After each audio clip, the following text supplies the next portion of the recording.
Hi, I'm Yasmin Owusu, and this is my producer, Charlie Kesenek. I'm your husband, and you're using all my stuff right now. What are you talking about? So anyway, I've been looking for a one-stop shop podcast for wellness, amateur sociology, psychology, pop culture, and whatever else sparks my interest. So I created one. We are limited to no lanes. We hit the gas and get into it. This is Peaked. Press play.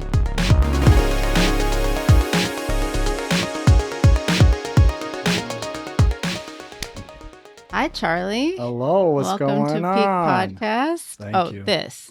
Oh, this is what's going on? The podcast. I'm glad that I know that now. Yeah, you look like you're about to die. Are you going to be all right for this?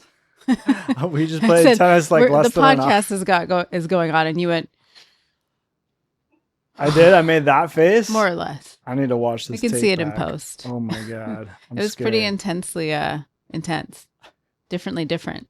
Differently different. Remember her? Yeah, I how's miss she her. doing? The Everybody's so creative. These people just come and go, and it really does kind of make me sad. That lives in my head forever, though. We were playing It tennis does. today, and I did some like the weirdest shot ever. And the first thing that came to my mind was everybody's so creative.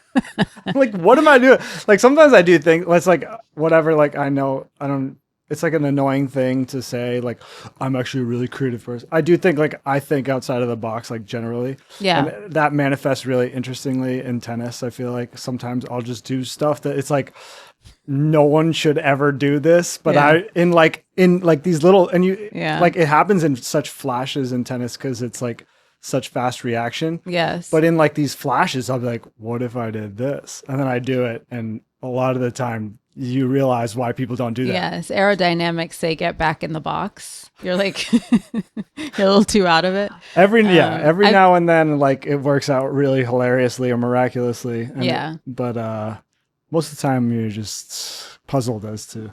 You're saying it, not me. I don't know. I haven't made this Everybody's so quantification. I definitely have thought that something is differently different when I've done it in tennis. Definitely. Different. Like I've served in certain ways where I'm like, well, that was differently different.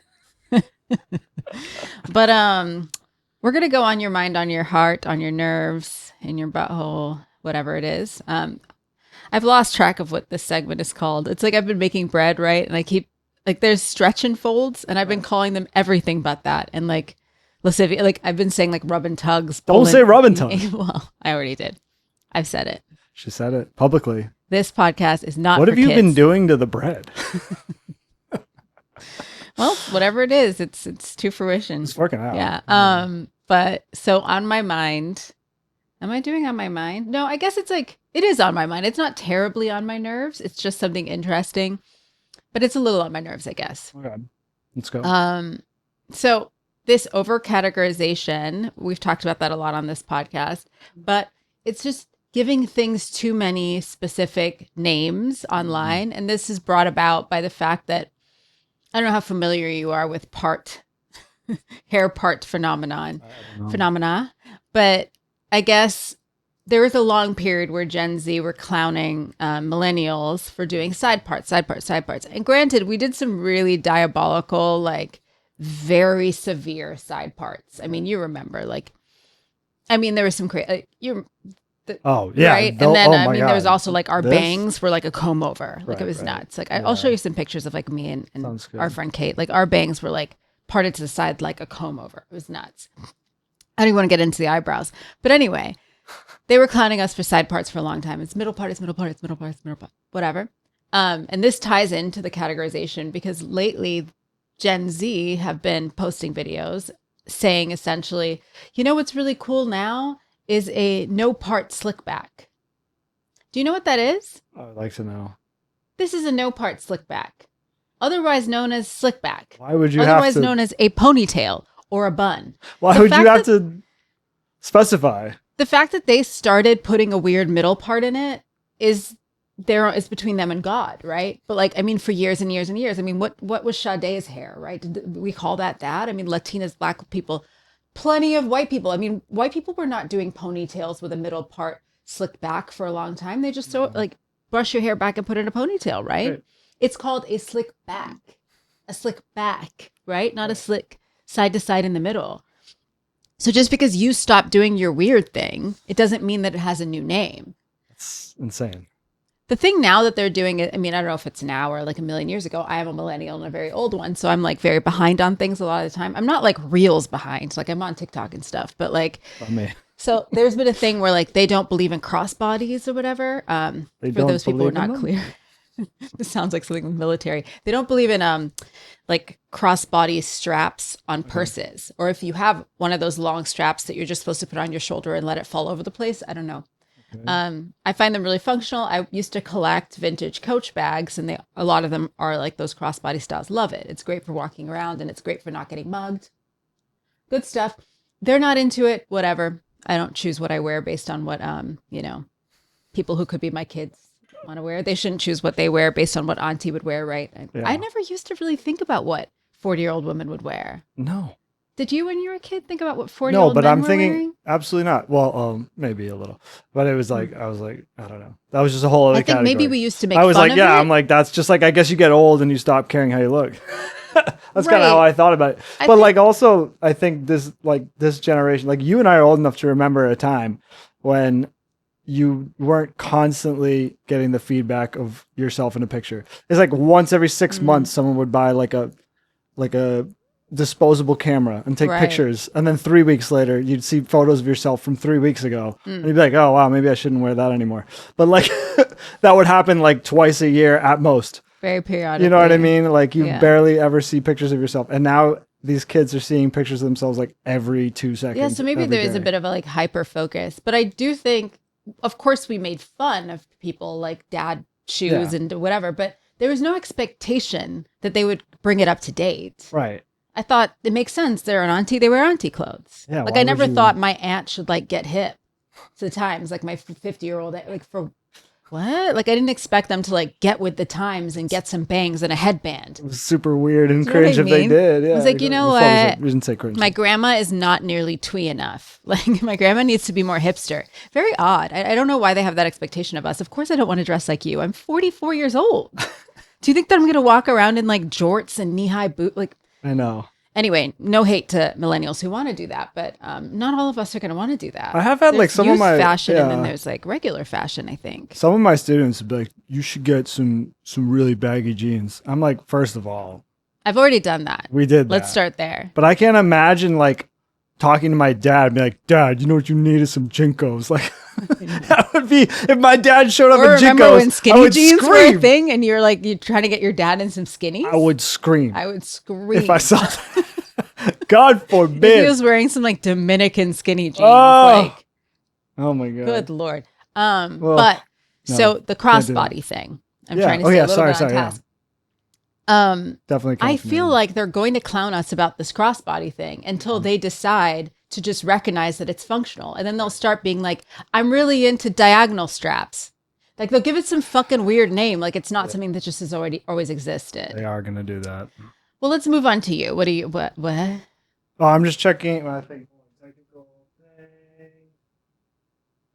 Is that what's on your mind? We're technical okay. difficulties. We're okay.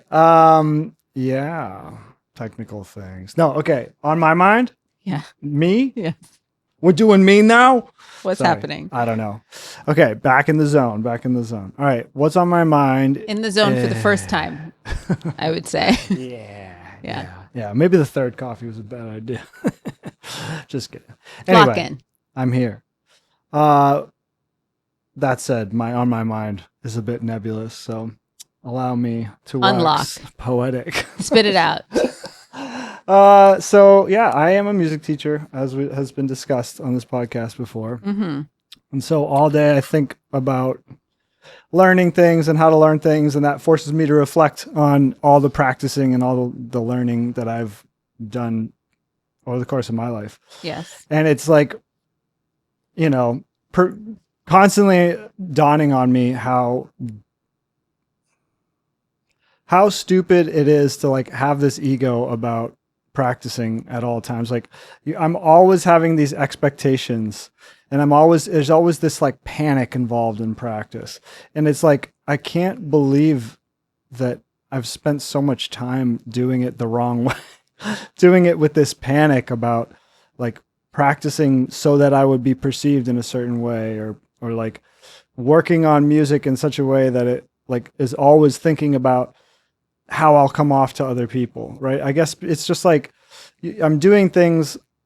My self-worth was coming from that external gratification. Oh, I'm going to sound great at the show. Oh, I'm going to sound great. When really it's like the connection to music is so much more enjoyable when you're just doing it for the sake of playing music. You know, When it's it's like, just your practice. yeah, exactly. When Yeah. you're not like thinking about it. And what's ironic, I think the biggest thing that I'm getting at is that you make much better progress, much faster progress when you aren't constantly thinking about about sounding good and sounding better. Right. And like, of course you try to sound good when you practice, and that's what you work towards. You're working to it, but you're focusing on sounding good, not to be perceived by other people, but because it sounds good when you do it. And it feels good and it's fun. And that's what makes it fun, is when you find this level of precision and like beauty and in each motion, making each sound. And that's what actually sounds good. And so like when you focus on, it's like funny, I guess, if you focus on the right things, then the right things happen. Yeah. Who would have thought? Funny thing. I But, could definitely yeah. connect that to tennis. Oh yeah, for sure. It's the thing that I need practice in the most, right? Like I've fallen off my yoga practice, so I wouldn't say that. I mean, I have I guess, what is practice other than something that you make time for and You have do. some repetition working yeah. towards developing good habits, right? I mean, Right. that's essentially what practice is, or just developing it as a habit. And It's something you do. Just something you do. constantly It's my You keep practice, doing. yeah. You keep doing. Right. Like as a, yeah. The word is practice. yes. But yeah, it's something you do, you repeat, Yeah. and you keep doing it, and you keep coming back to it no matter what. Mhm. Even if you left it for a little bit, you come back to it, you come back to Yeah. it. Just the coming back to it. Right. It's the And showing I up. definitely think in tennis, I can relate to that. I really do. Obviously, you want to take account of things technically you're doing wrong, this, that. But at the end of the day, when you step up to the baseline, you have to be present Yeah. and you have to just react, respond,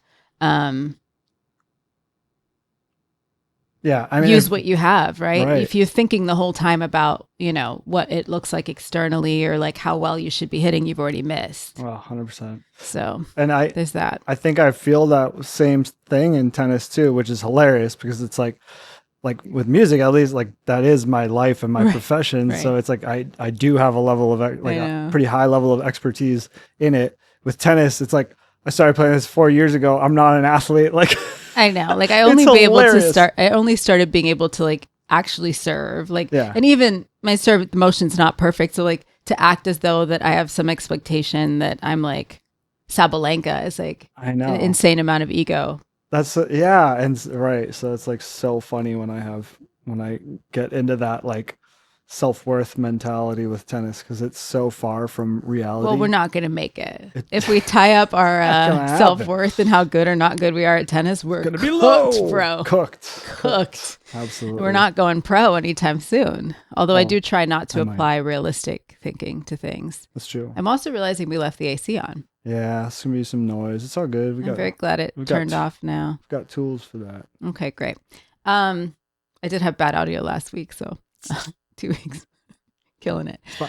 Let's get into it though. This week I into it. wanted to talk about, so what happened was a bunch of clips were just like coming across my, social media rot of this character called Clavicular. And I had heard this name because it's it's kind of disgusting sounding. I mean, I know what a clavicle is. Maybe it's based on that, but either way, it just was a weird thing for someone to call themselves. And so I'd noted the name, but I kind of didn't really know what this person was about. I knew like he was a little bit controversial, and I heard something like Looksmaxing, something like that. I remember seeing some post of some transgender women confronting him, saying that essentially what he does is just gender affirming stuff, Surgery, essentially. And I didn't really look into it further than that. For whatever reason, the algorithm decided that I needed to find out what he was all about. I guess he was on some podcast. Was it Jake? Which Paul? I think that was Logan. It was on Logan Paul's podcast. I'm trying was not to just- admit that I know the difference between them. Sometimes I do. They're It gross. depends what side of tennis I'm on or how tired Logan I is am. the worst one. The one that's worse. So not the one that does all the Not the prize boxer. fights and stuff. Okay, Yeah. let's not get in the weeds He's with the bad Pauls. too. regardless, he's on Logan yeah. Paul's podcast. Don't give a shit about them. And they're basically just interviewing him and asking a bunch of questions. And I'm deriving from this that he is someone who looksmaxes, which I've heard, but now I know more what that is. It's the idea that like you maximize your looks because maybe that's just like your currency in the world, right? Your self-worth. Yeah, because he uses other max words. Like he'll say like money max or like something else about like he's very into just throwing max on things. Do we know if he's not the one who started these terms, right? Is he? Maybe. Interesting. Anyway, carry on. I don't know. I'm not sure, but he definitely is like very much popularizing them. I mean, he's really synonymous with them at this point. I think health maxing maybe was one of the first ones that I heard, and that might be more around that one guy who looks like he's been embalmed, and I'm not sure. He looks both old and young at the same time. You know who I'm talking about. Yeah. He's trying to reverse age. Yes, That's exactly. CEO of Venmo. Yeah, by never getting sun. Anyway. Sure.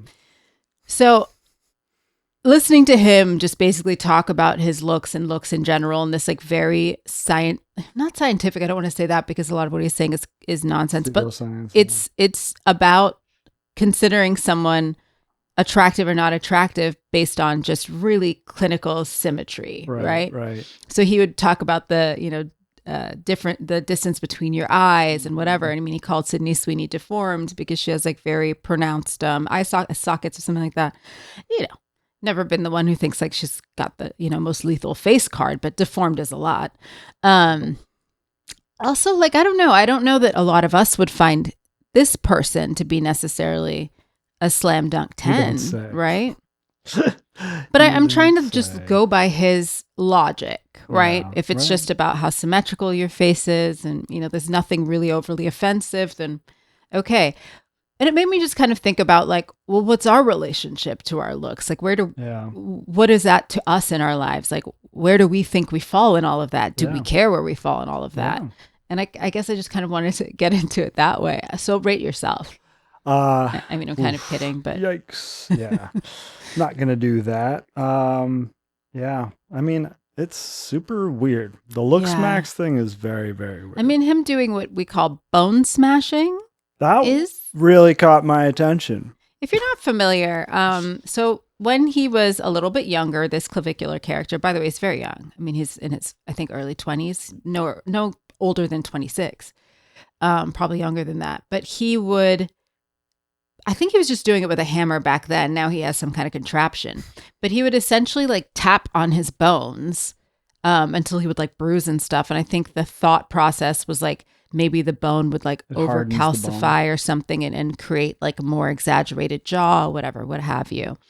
And I did see a plastic surgeon being interviewed about that interview, essentially. Yeah, okay. Or asked questions about it. This guy, Terry Dubrow, he's kind of a reality show plastic surgeon. He's the husband of someone who was on a Real Housewife franchise, along with also being an accomplished plastic surgeon. And he was being asked about bone smashing. And he's kind of like, oh, it's nonsense. But then the guy who was interviewing him was like, oh, well, so some people, though, like just chew a lot of gum and it's supposed to like develop your how your jawline looks. And he was like, well, then he started talking about the mandible. It doesn't change or whatever. It's like, but I think masseters growing from people grinding their teeth is a real thing. To the point where people cosmetically inject Botox to atrophy it so they don't look as pronounced. So I think, I don't know, he was thinking about the mandible bone, but like I think people chew the gum so the masseter gets overdeveloped and it looks like a big jawline. So women are trying to go in the other direction if they're like tooth grinders because no woman wants like some honking jaw, right? And men are trying to like build that out. Max. They want to look like Quagmire, whatever it is. Jaw max. But yeah, it just made me think like, so he also was asked to like rate Logan Paul and his co-host and stuff, and like, he played along. He seemed like not to be too interested in like rating people to their face or even himself, but they wanted him to do it because I guess maybe it's something they've seen him do where he gives people ratings, and that was an interesting well, what did he rate himself? That's what I'm most curious I think he said he wouldn't because he'd be too biased with that, and also it would make, I think he said something like it would make him limit himself of his scope of like who he could go after if he thought too much about what. But it seems like your entire life is circled around that and kind of developing that number. So I don't know. It's so It was a crazy. strange. I mean, he's a strange bird. I mean, He was beating told us that himself. he's neurodivergent, Yeah, if for not sure. diagnosed. Anyway, I think the weirdest thing for me, I overheard you watching some of those. We were kind of watching together in a way. yeah. Was when he was kind of talking about how he got into it, and he's like, yeah, I didn't really have any charisma, and I didn't really see an avenue towards like attracting women, and so I decided, I kind of started going down this rabbit hole. I'm like, so you had no personality, and that was, you're like, okay, I'm gonna start beating my jaw with a hammer. Like that was, Right. I want to know the step between that and that. I mean, first of all, I guess, look, we all know that we live in a extremely, visual oriented culture, and obviously, I mean, I can't even imagine again what it's like for kids these days that see themselves online all the time, see pictures of themselves all the time. But holy God, I have no charisma, I have no personality, so I'm just gonna like, why don't you work on yourself? Why don't you He thinks he is. Why don't you get interest? But why don't you? I think, Why is the first step to just like immediately be like, all right, well, I'm never going to go anywhere there. I have no personality. So I think he explained it as he thought he had more potential for growth in the physical looks area than he had for in the personality charisma area. He thought he was too many miles behind in that. It just was not something that came naturally to him. He just really felt very socially inept, where I don't think he felt so physically inept. Right. Like he felt like that could be something he could improve upon quicker. And he does seem like a fast track guy. Like he wanted a rush job a little bit. Right. And he thought the charisma thing would be harder. That is true, I guess. Don't say it makes sense.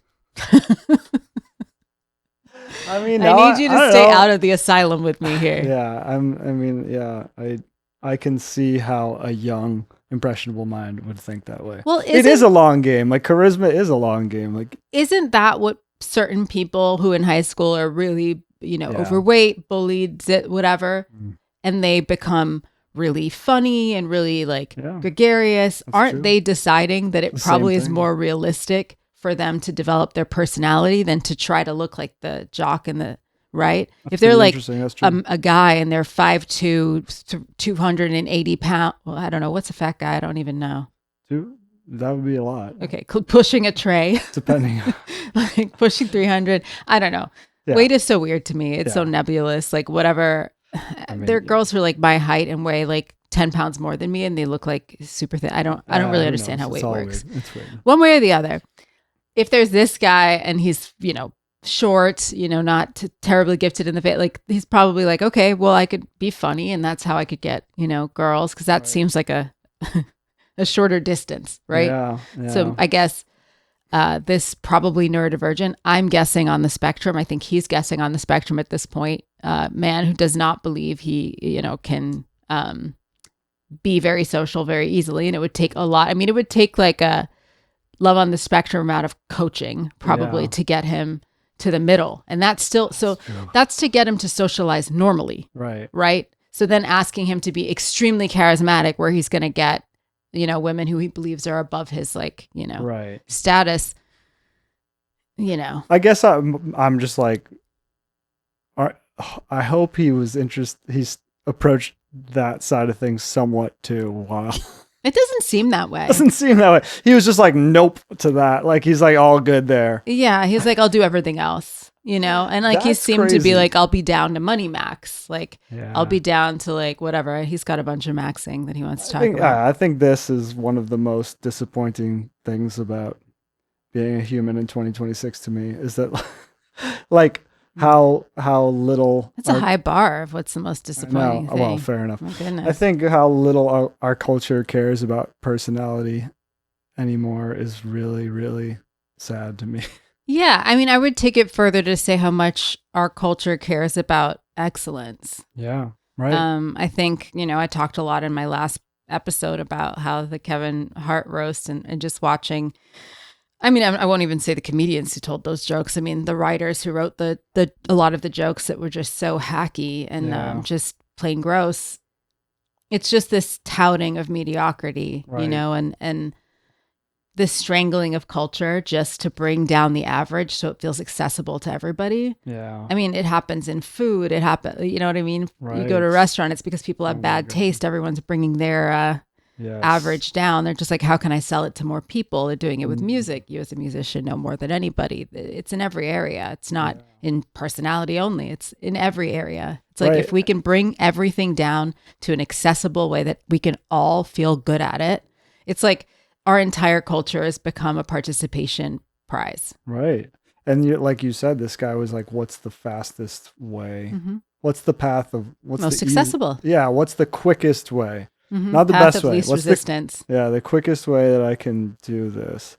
I mean, yeah, I get Quickest is important. Yeah. quickest. Yeah. I get the logic there, but it's also like so devoid of meaning. You know, like meaning is like kind of central in like what I see as missing from our culture.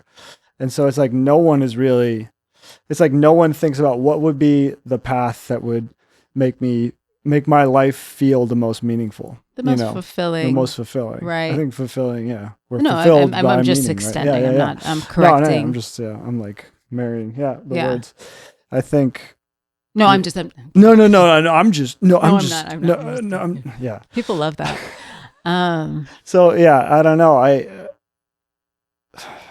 Yeah, it's this like, what's the quickest way to get something done? It doesn't matter if it brings me any joy or not. I mean, this guy's literally like bruising his face to like feel better. I mean, I've even heard crazier things. And when you say get it done, I don't even want to.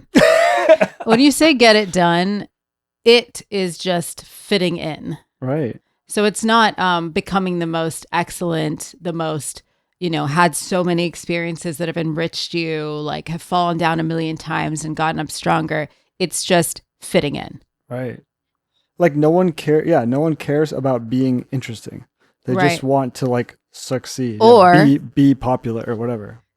Or what? They want to be too interesting to the point where it's like performative and insufferable. I know. But I guess that's You're some right. version of trying to fit in.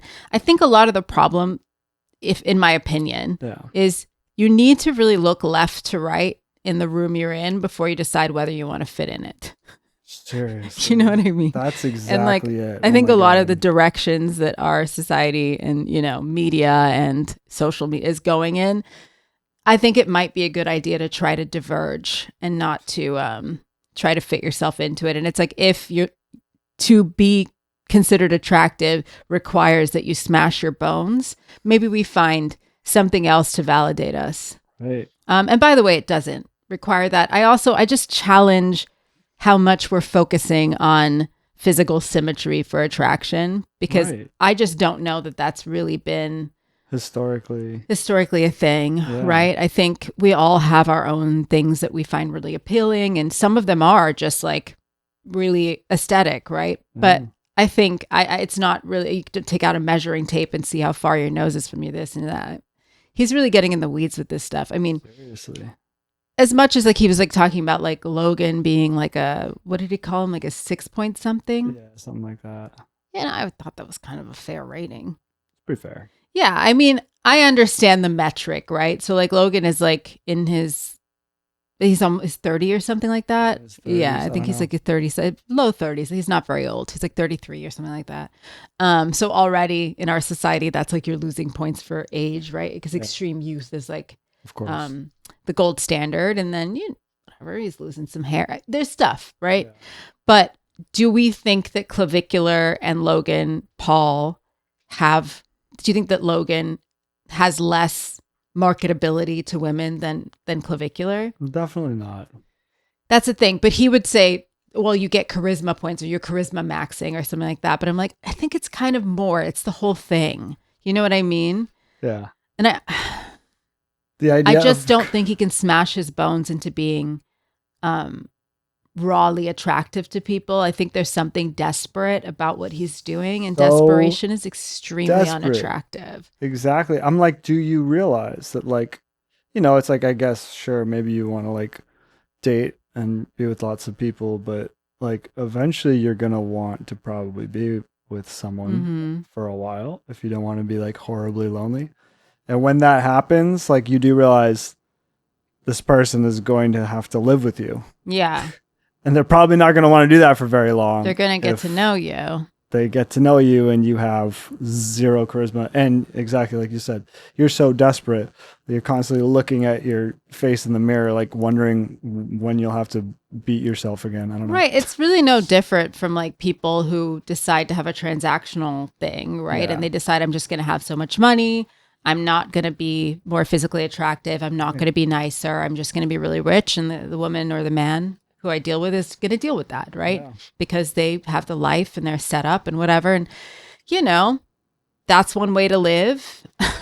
Doesn't usually. I guess some people do. It doesn't usually end well for both parties, Yeah. I would say. Sometimes Agreed. it ends better for one than the other. But yeah, I would say it's not the best way to both be happy. Yeah. I think usually one person is more fulfilled in that situation than the other. And sometimes it's the person, sometimes it's the gold digger and sometimes it's a gold diggy. But I think rarely is it just a really harmonious thing forever. Yeah. I feel like our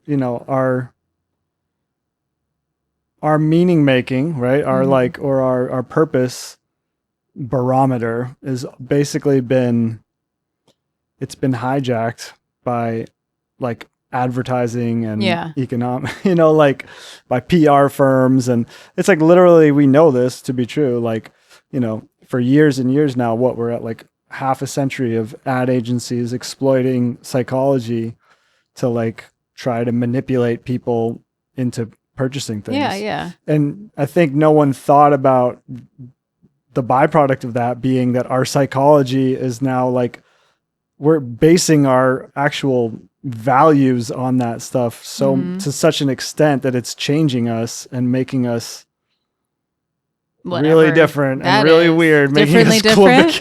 It's making us differently different. Everybody's getting really creative. They're bone smashing. You know what's interesting, other than everything about this? Yeah. I think that he's off base about what his marketability is. Because granted, I just said I don't necessarily think he is quite as appealing because Desperation's not appealing, right? But he gets women and, he is able to pull. I think actually what he's maxed probably unintentionally is Looksmaxing. I think there's a huge market for people who are not emotionally available. Yeah. And I just think he's a very unemotionally available person. He's mean. He's a little negging, right? And I think there's a lot of people who go for that. And then now he's got money that helps. I bet he bought a course on negging. Right. If he was a sweet, he bought one of those. What's his name? That piece of shit, Andrew Tate courses. I'm sure he's at least familiar. But so if that same guy was just a sweetheart and worked at a coffee shop, I don't know that however much he was smashing his bones. And again, he's not ugly, but I'm just saying overall, he doesn't have a lot of like raw male appeal. Like, and I know that he's worked out and he's done all of this, but if you saw him, he kind of is a bit of that Timothée Chalamet type. Like no matter what he does, he kind of doesn't end up being that hyper mask looking type. It's just not what he is. It's not his appeal. And actually, Chalamet is a good example of how you can just embrace what you are and what you have and how that has its own appeal, right? Yeah. So if Timothée Chalamet started trying to, I don't know, max himself into looking like a bodybuilder, it just wouldn't work. You know what I mean? No, that desperation. He Barry rocks Keoghan. his own. See Barry Keoghan. Yeah. Yeah. People who should never Looksmaxx. Yeah. I'm just sort of like starting to feel bad for him. I know, it's weird. He's not a hideous, like horrible looking person. I think he's made himself a little bit more off looking, but it's all very reversible, trying to fix what didn't need to be fixed. I mean, he was just like this Irish kid who was fine. He had nice eyes. And I don't know. I think he's like bullied and LA'd his way into like, I don't know. Well, again, it's human like growth hormone. Yeah, exactly. I mean, I get sure. Does he look a little bit off? Is he traditionally handsome? No. But like, does he look a little bit off? Yes. Does he look, is he traditionally handsome? No. But there's a mystique that comes with that. Was a mystique. It was. And I think that probably, I mean, I'm not attracted to Barry Keoghan or any men at the moment, but Barry maybe does protest too much. Barry Keoghan, Yeah, I could see how it's like you've got this vibe, you've got this mystique. Yeah, it's part, and part of it is that He was you're a not good actor. I mean, he Great still actor. is a good actor. Great I'm like, actor. he was. He's like Yeah. dead now. part of your thing was that look, not fitting the molds. You know, I mean, ugh. Yeah, you're not going to have the same appeal as Jacob Elordi looking Yeah. as you do, and vice versa. Yeah. You know what I mean? And I think you just need to sort of lean into like your natural thing. And I know that you said we're really hyper aware because we're seeing each other all the time, seeing each other or seeing ourselves all the time, rather. Yeah. And that's true. I think that, so for example, I think I have a very objective view of how I look in social standards, right? Like it's not necessarily my thoughts of how I feel about myself or like how much I enjoy how I look, right? Yeah. But I think I understand and always have on some level understood where I fall in the thing. Yeah. Part of that is Me too. neurodivergence in a way, I think. Like Maybe. when I was really young, I don't know, I spent a lot of time observing people and just trying to figure out how to just how to make it in social life, right? We've Because bonded it over didn't this, come naturally to me. I didn't decide to bone smash. Instead, I decided to work on my ability to socialize and my ability to like, I don't know, be appealing, be someone who like people want to be around, or like at least develop a personality where I feel fine not being around. You know what I mean? Yeah. Like I went that direction, not the bone smashing direction. But within all that, I got, because it's part of all of that, I got a sense of where I stood in the looks hierarchy, you know, and I won't give myself a rating here, but I know where it is. And I think I know exactly what I look like in a way that is I think odd. Yeah. Like, I think I know precisely what I look like. There's rarely a photo you'll show me that surprises me. Like, I understand what I look like. I understand what my body looks like. There's certain times where I'll just be like telling people, it's like, oh yeah, like I have no waist and have a short torso. And people are like, no, you don't. I'm like, it's a neutral thing. Yeah. It's just an attribute. Yeah. I didn't say I'm the Hunchback of Notre Dame. Yeah. I don't consider it. It's just a thing. Yeah. It's a thing that exists. Do I also know that it is something that gives you less perceived visual symmetry? Yeah. That was very hard for me to get out. It's okay. It's something that gives you less perceived visual symmetry to be someone who has a torso or legs shorter or longer than the other. Sure. Does that make me feel like worse about myself? No, it makes me dress differently. But even if it didn't, if you want to rock your short torso, I mean, rock it out with your cock out. I don't care. But like, I have a bit of, don't do that. Don't do that. I mean, although in this climate, you can probably, do whatever you Louis want. C.K. is doing fine. But Seriously.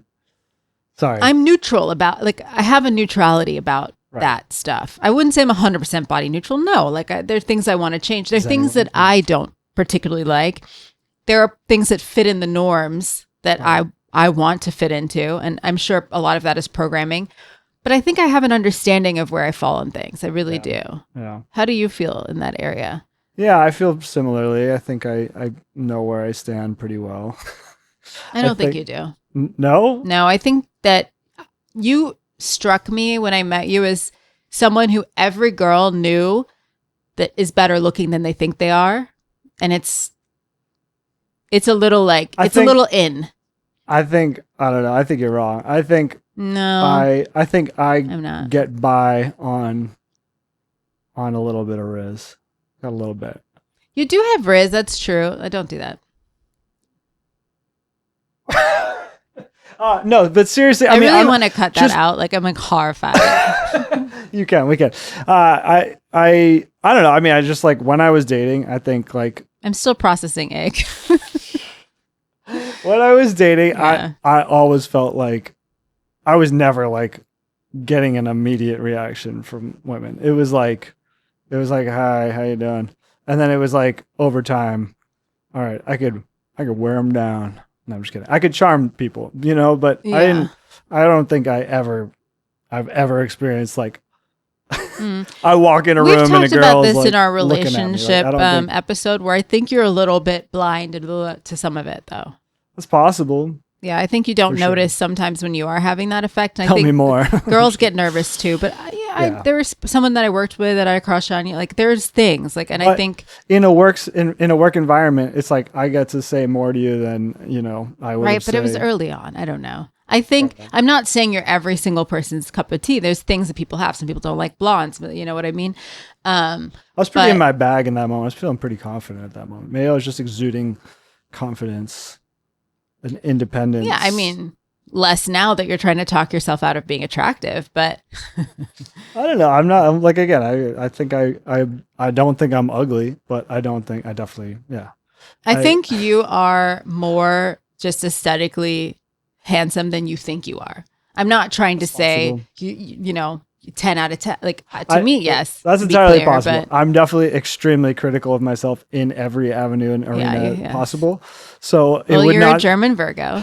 It would not surprise me if I've been overly harsh to myself in my It'd be on brand. Self-image. It would be on brand. I would not be surprised. Yes. That said, I mean, yeah. I don't know. I'm trying to think how positively or negatively that's affected me.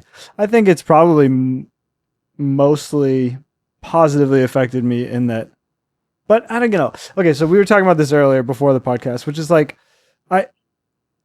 I think this is so insufferable to talk about yourself like this, but I think I became a more interesting person because I was really interested in a lot of things, and I'm always constantly interested in a lot of things, and it always baffles me and like really freaks me out to meet people or hear about people like this guy who it's clavicular. Like, yeah, who it's like, you're so obsessed with this one aspect of yourself that doesn't even have any meat, doesn't even have any protein, like that really isn't sustainable in any like social way. Yeah. This is all you have. Like you're not interested in anything. You don't have anything to say to people. You have such a lack of confidence in that aspect of yourself. It's like the only thing that can come from is just not being interested in anything. He did actually show a little bit of disdain for that, like because he was calling people who kind of charisma or humor whatever, he was calling it jester maxing. So and he talked about that in like a disdainful way. I mean, I have disdain for anything called jester maxing too. I have no idea. Well, no, he's calling it that though. Yeah, I know. I'm just, and that's his use of disdain is like to call it jester maxing when you could just call it being funny. Yeah, right. Exactly. It's a disdainful term, I would say, for being for having charismatic and affable. Yeah. Imagine that. But yeah, I hear what you're saying. I think their lack of curiosity. Right. Like why, when I was younger and I was like maybe struggling socially, did I want to do better socially? Well, because I'm looking around and I'm just seeing that people are doing this thing and it's not coming that easily to me. And so I want to know what's that all about. And so I've observed and I learned because I was curious, right? Exactly. I didn't shut down to be like, I can't do that. I don't do that. I have another thing. I'm going to smash my bones. Like, you know what I mean? Yeah. Why is that your reaction to discomfort? I don't know. But I have been, so, where I fall, I think, in the, scheme of things is like cute girl, not everyone's cup of tea kind of thing, right? But plenty of people's cup of tea. You don't need to agree with any of this. It's a trap. But that's where I fall, I think. Like the little bit further than average that like makes someone cute rather than just like plain Jane. Like I think that's where I'm at, right? You don't have to say anything. Don't worry. Okay. And I'm good with that. I like that. I like a kind of approachable cuteness, right? But I've been awkward and like when I was a kid, like not, whatever anyone's estimation of cute was. I was like chubby when I was very little. And then another point, in life when I was like before my growth spurt, again, like a little bit like chubby. So I've had the bullying, I've had the like, ostracization, I've had this stuff, right? And so then when you actually do become this person that like is cooler and more attractive and you build your charisma and you build your looks, well, you kind of still remember some of that programming, that treatment, right? Yeah. So you learn not to only value yourself by how you look because you've had to be affirming to yourself in other ways. Right. Because during that period, I didn't just throw my whole self out, right? Yeah, right? I had to have some kind of self-esteem. I had to appreciate something about myself. I had to enrich something about myself other than how I looked because I didn't have that available to me, right? Yeah. And And so I still value those things. Right. I guess what I'm responding to more is like, why is like personality is something that should just develop naturally. Why is it like, I mean, like, this is what freaks me out more than anything about like the younger generation is like going on Google, like, how do I have how do I have a personality? How to personality? It's like, And they're fucking gonna find what? like Andrew Tate being like, Yeah, so, exactly. what you Here's need how to you do it. That's exactly it, right? Well, that Right. too. I mean, like, now you're opening yourself up to like the worst ideas of that. But it's like, this should just be happening naturally. And I feel like at a time not like too all learning. right. And maybe I'm wrong. I'm sure if we ask our parents, it's like, I'm sure they knew some people who were super performative and douchey and bullshit. But even that is almost better. Like, I almost rather deal with a person who's like putting on a terrible personality. I don't know. Well, I think we were looking at them, Yeah. right? Because we're looking at Logan Paul and Yeah, we're looking there at you go. clavicular. Right. I think who was more likely to be a serial killer was clavicular. That's true. And I definitely have thought that Logan Paul could be a serial killer before. I know, but he's been out serial killer maxed. Well, and that's the thing too. That's actually, even now you're like blowing on my mind. The fact that Blowing on your mind? you're blowing my mind. Okay. The fact that this dude makes Logan Paul look like an interesting person. Like, this is not an interesting person. This Or at is- least more normal.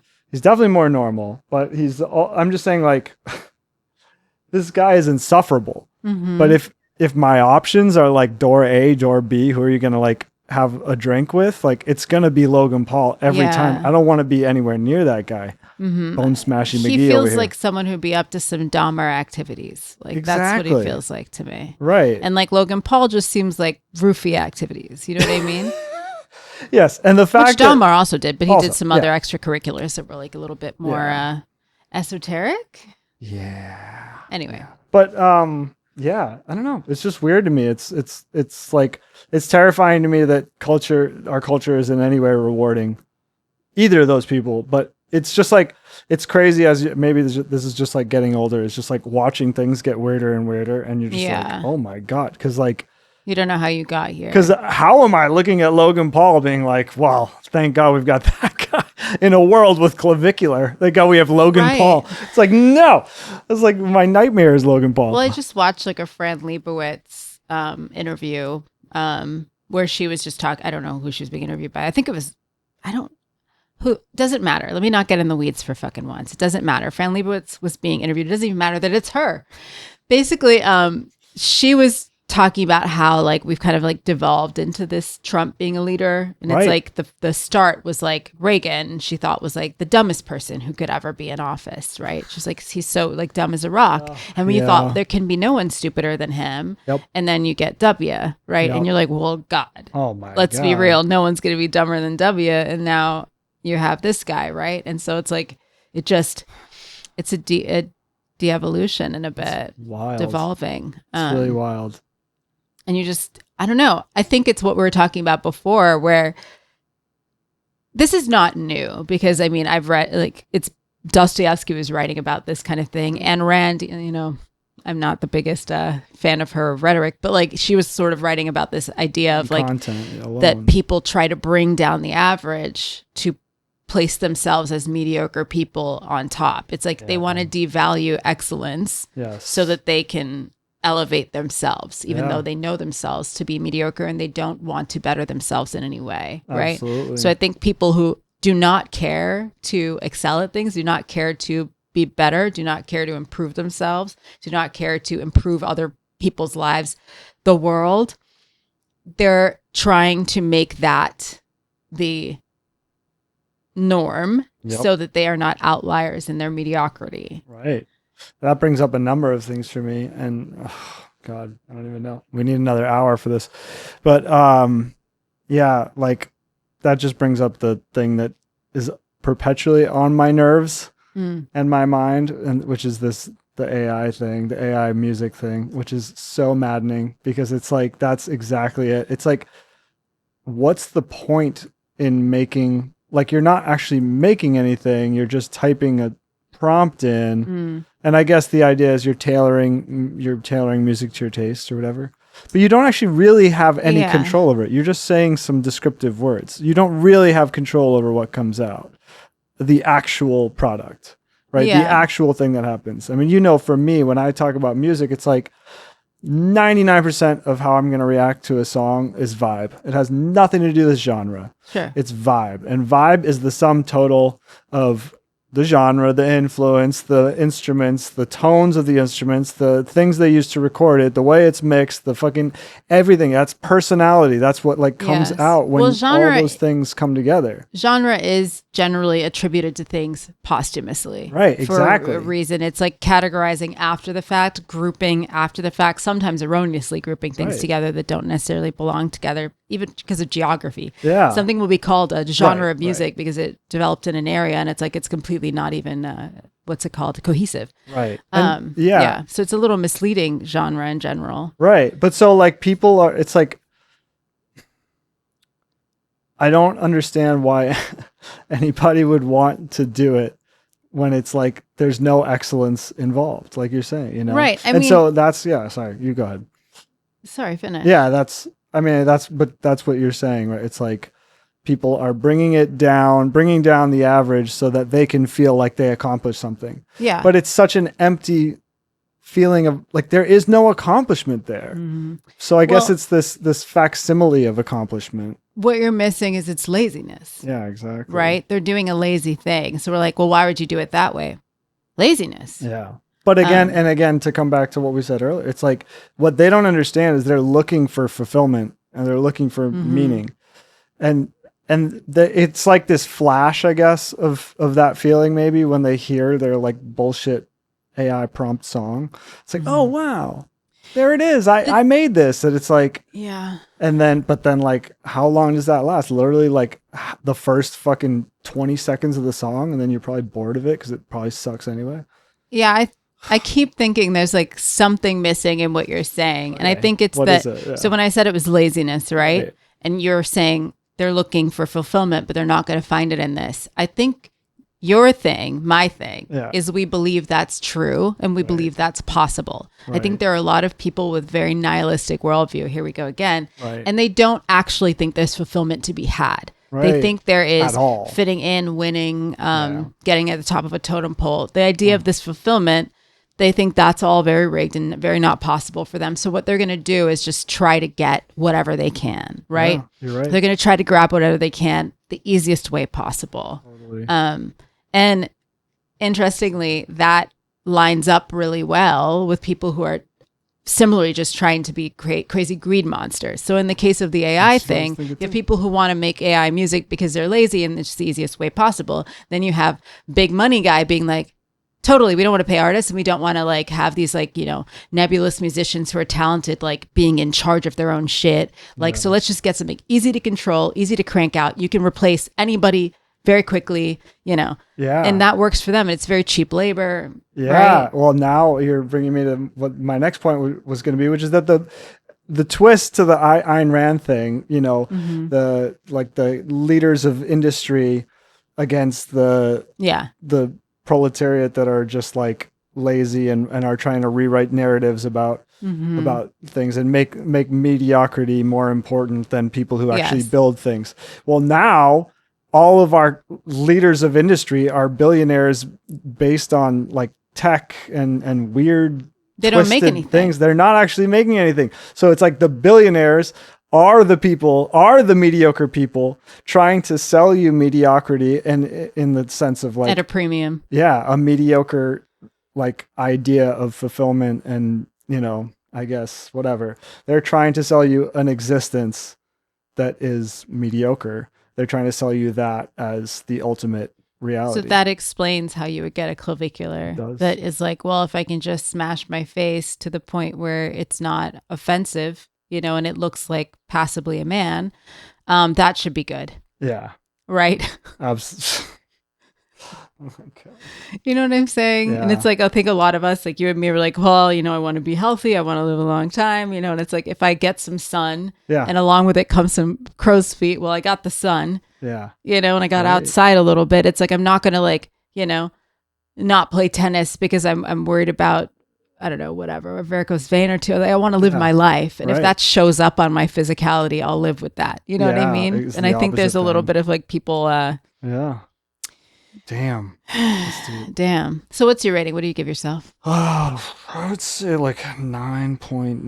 9 is crazy. I did kidding, like just what kidding. he I don't said about like, I think sometimes when people are thinking of that scale and they say like you're a 6, everyone is like, oh, that's horrible. That's like barely average. And it's like, and even everyone calls themselves a 7 because 5, they think that that 5 is the middle. 7 is 5 usually. You know what I mean? Right. Yeah. That's actually the middle. And usually most people start from 1, by the way, not even 0. Right. So like if you're 0 to 1, it's like actually like 5.5 is like the average or whatever. So like that 5.5 that's the average. So 6 point 0 to something 1 is that conjoined is like you're twin kind of well territory? above average if you're 6 point something, right? Yeah. And like I even think on the lower side, like I don't know, I guess where like it misses for me, that whole rating thing, is I think most people are passably okay looking. Yeah. True. So when we say Exactly. like who's average, I'm like, I don't know, man. Most people are not like super busted. Yeah, so I actually true. think like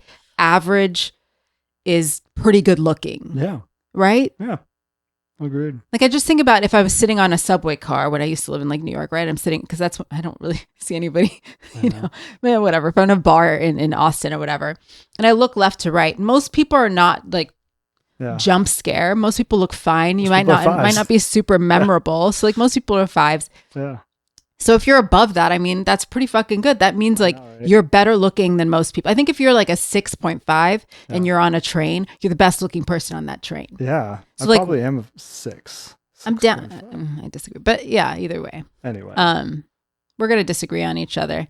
Charlie's signaling to me that he's got to go. He's got lessons. Sorry. He's a working person, and that is working. totally fine. But I think actually we're at a good time to wrap Good with that. wrapping time. We've said our general feelings on our ratings. And clavicular will be on the podcast next week. what do you give him, Just by the kidding. way? Just cold. Nothing. I give him nothing. I'm not rating that guy. That's ridiculous. You're just. I it's will. just I think crazy. he's like a 6 something.